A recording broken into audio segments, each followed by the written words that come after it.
ఈరోజు ఇక్కడ పంచుకోవడము భాగస్వాములు అవ్వడము తెలంగాణ రాష్ట్ర ముఖ్యమంత్రిగా నాకు అత్యంత ఆనందాన్ని ఇచ్చే సందర్భం.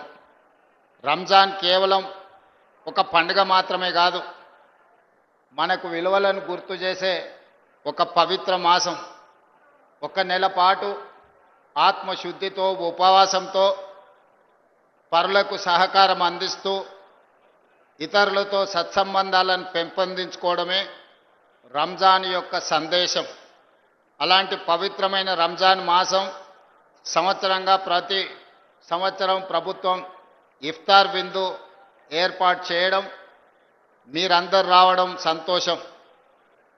ఈ పండుగ ప్రజలలో సఖ్యతను, ప్రజలలో ఒక సోదర భావాన్ని తీసుకొచ్చి హిందువులు, ముస్లింలు, సిక్కులు, క్రిస్టియన్లు అందరూ కూడా ఒక మత సామరస్యంతో ఈ రాష్ట్రాన్ని ముందుకు నడిపించడానికి మనందరం కూడా ప్రయత్నం చేస్తున్నాం.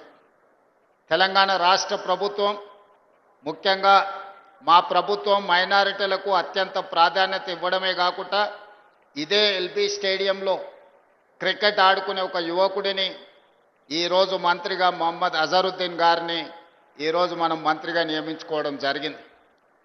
అదేవిధంగా మైనారిటీల 4% రిజర్వేషన్ను అమలు చేయడంలో అత్యంత కీలక పాత్ర పోషించిన మొహమ్మద్ షబీర్ అలీ గారిని ప్రభుత్వం యొక్క ప్రత్యేక సలహాదారుగా మనం నియమించుకోవడం జరిగింది.